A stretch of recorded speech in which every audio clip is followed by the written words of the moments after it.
Yo, what's up everybody, my name is KSI and welcome to my channel. Today I wanted to do a video on KSI's new album, the Dissimulation album, and rank it from the worst songs to the best songs. Yeah, I thought this album was a very strong album, especially it was an upgrade from the New Age album, JJ's last album. I'm going to be ranking them from number 16 to number 1. I'm going to be doing the deluxe album, so I'm going to include the newer songs as well. Number 16 is Complicated. Now this song struggles with a lot of things. The first thing it struggles with is the placement on the album. After Millions this shows up, and these two are both the emotional songs, so to have Millions where he talks about the stuff with his brother and also the stuff that was happening along with his girlfriend, to have this song that also kind of follows it up, it just kind of brings the whole album just down a peg. Mixing with the fact that after this is Ties, which is one of the strongest songs on the album, it just makes it a very skippable song. As well, the rhyming scheme's not as compelling. I believe this is the song where he says Billy Shakespeare. And also the chorus, he rhymes bro with woe and though. So yeah, it's just not as complex. Number 15, Night to Remember. Now this is a song with SX and Randolph as features, and I feel like with JJ and Randolph, there are so much better songs out there that they've done. The New Age album is a classic example of that, with Red Alert, Beerus, Slow Motion, even the classics like Sweaty Goals. You know, it just feels very lackluster, this song. It's nothing like too compelling. I feel like SX really carries the song. I probably would consider it a skippable song, especially because I do want to get to the pop-in remix on the album. Number 14. Alright, number 14 is Bad Little Vibe. Now this has a few problems with it. The main thing is its name, because when I hear Bad Little Vibe I just instantly think of the Tide song with AJ Tracy and Richie the Kid. Also, this song has JJ singing rather than rapping, and to be fair, I wasn't really a big fan of the high auto-tune, and I feel like this one, out of a lot of these songs, aren't going to be the one that's really going to hype a lot of people up when he plays the songs on tour. Yeah, again, it's just not my type of song. Number 13, How It Feel. Now, this song kind of struggles with this whole roboticness of the chorus. It's very like this, you know, it's hard to get into the song. And for me, I didn't have a problem with it the first few times, but now listening to it again, it's not as memorable, and it's just kind of like meh. It's alright. I wouldn't consider it a skippable song. I wouldn't find myself searching this on YouTube or going out of my way to actually listen to the song itself. Number 12. Number 12 is Millions. Now with Millions, this is the other emotional song, and this one is way better than Complicated in my opinion. I feel like there's more work done on the verses, and you can tell more was put into from JJ. I felt like there was more emotion. I feel like a lot of people have the problem with JJ rapping this way, which is very mumble rapper-esque and just like drony, I would say. But I think it works with the song because obviously it's an emotional song, he's not going to be upbeat, so it works well. A catchy chorus as well. Again, there's nothing really else to say about it, it's just an alright song, but the chorus is really strong, and I think that's what holds this song together. Number 11, Undefeated. Now I feel like a lot of people would also put this song a little bit higher. For me personally, the first few times I heard it, I thought it was absolutely amazing, and some of the best verses that JJ spits on the album. But then listening to the other songs, it just started to get pushed down a little bit. It's a good song. This song shows a lot of potential with JJ's rapping, and it really does show him as a very decent rapper. Number 10, the Pop-In remix with Crypt. Now a lot of people would put Pop-In lower on this list. I was actually a fan of Pop-In. I did like the instrumental, and even though I prefer Crypt's verse to that of Little Pump and Smoke Perp, I felt to myself that this song doesn't add anything really from the original. You know, it doesn't mix up the instrumental. JJ does the same. Obviously, this is Crip's moment, but still, I already heard Crip's rap. So again, it was good to see it attached to this, but it just doesn't bring anything else. I think this is the first song that I would consider putting on my playlist, and I'd consider listening to it multiple times. But yeah, I couldn't rank it any higher though. Number 9 is Poppin'. Now this is obviously the original Poppin' with Little Pump and Smoke Perp. This, I didn't have a problem with this song. I think one thing that I don't like is that I'm not a big fan of Little Pump. Smoke Perp was fine, but Little Pump, I'm just not really a big fan of his rap style, but for the song it worked perfectly. And to be honest, I don't really have much bad things to say about this song. Number 8, What You Been On. Now this was the introduction song to the album, and a very strong song to start off the album. I saw what Crip said, and he said they should have started off with Domain, which I would have agreed. I think that would have been an amazing song to start the album off with. But again, I feel like this song was also equally as good. It does feel a bit too much like an introduction song, so that's probably why it's lower.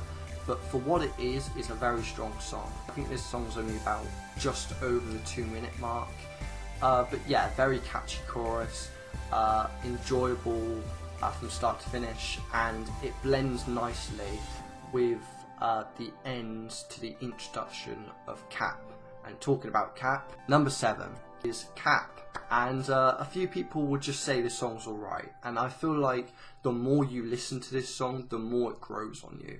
I feel like a lot of people say the same thing that I'm about to say, where the song progressively gets better. So you listen to the chorus the first time, it's and then you listen to the first verse, then you listen to the chorus again, and it captures you a little bit, but you're not quite there yet, and it isn't until you listen to the chorus right at the end where it's like, okay, this is a good song, and then you want to listen to it again, and then you're kind of more captured the second time round, because you already know the chorus, you've already gotten into the chorus quicker, I guess.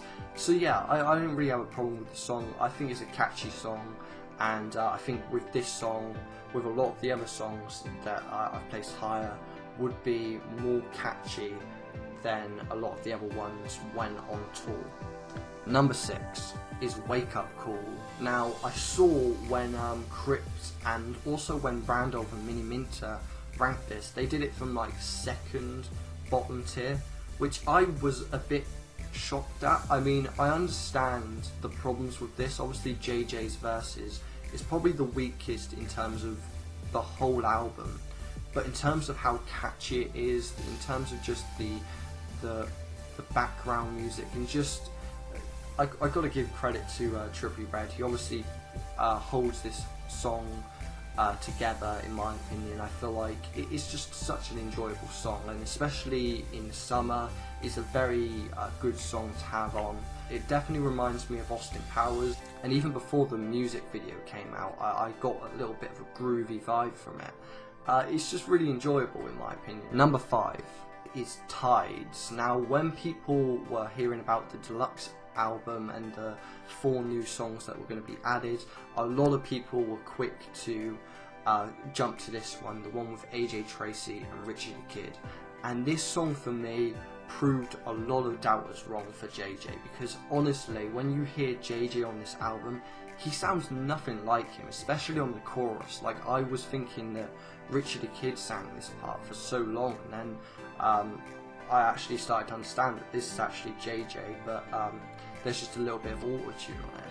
But yeah, it's really catchy. I feel like the only problem with this song is when I try to think of the song, it's more the fact like, how does that song go again? And then when I hear it, it's like, oh, banger, amazing.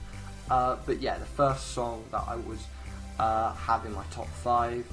Number 4 is Domain. Now, JJ said this is his favourite song on the album, and some people were like mixed about it, and I feel like that's what a lot of people are with a few of these songs. There are a lot of mixes, like, oh, it's alright, or oh, it's really good, or oh, it's just bad. For me, I really enjoyed this song.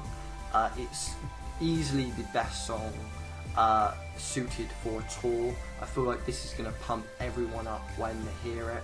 But taken away from the tour for a minute, a lot of people say they have a problem with it because it has Creature-esque vibes, which is one of the songs that JJ did in the past. Now, trust me, no one hates Creature as much as I do. But when people said Creature vibes, I was a bit confused because I didn't get that at all from this song. With Creature, it's very mumble rap, and then when it builds up to the chorus, it's just JJ shouting Creature a bunch of times. With this song, it's a very constructed verse, a very catchy chorus, and yeah, he does shout a bit. It fits the song. The shouting fits the song in my opinion. Number 3 is Houdini. Now, when this song dropped, I asked myself, what is JJ's ethnicity again? Because he sounds so Ugandan on this. And that's, yeah, it's just a lot of diversity in this song. But the thing is, this song's very entertaining from start to finish. And I feel like with a lot of JJ's collabs, this is one that's very clear that JJ works very closely with Swarms and Tion Wayne. You can tell there's a big connection there. Whereas a few of the other songs, like Bad Little Vibe, it feels like maybe his style and the other rapper's style just didn't connect as well. Number 2 is Killer Killer. Now this song, when it released, I absolutely loved it. This is the best song that came with the album. Iana Lee just absolutely smashes it with the vocals. Mixed in with the fact that there's gunshots in the back, like it's such a hype song, like it's so enjoyable. JJ has some great lines on here, heating up the fret like he's Hannibal. Like it's a nice, decent song. There's very good verses from JJ here, and yeah, there's just nothing bad to say about this song. This is definitely a song that JJ will look back at, especially with Houdini. This, Houdini, and Number 1 will definitely be songs that when JJ looks back at this album, those 3 will definitely be more of the ones that he looks back at with more memories and just more like, yeah, that's what helped me get to the point that I was now. Number 1 is of course Down Like That. This song is absolutely amazing. From Rick Ross to Little Baby, and of course SX, who absolutely constructs just an amazing song.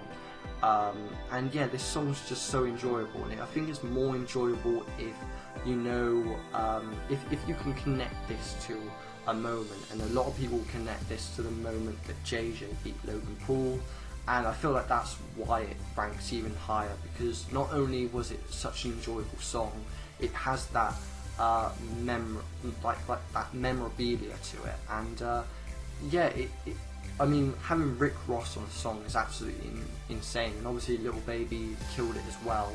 I remember when I got my CD, the Little Baby verse on it wasn't there, and I'm being sent a second one now just because they forgot to add that part on the CD, so I'm going to get 2 CDs, which is decent. That's my ranking from number 1, or number 16 to number 1, but yeah, I suggest you guys go listen to this album. It will be on YouTube, Spotify, all the above.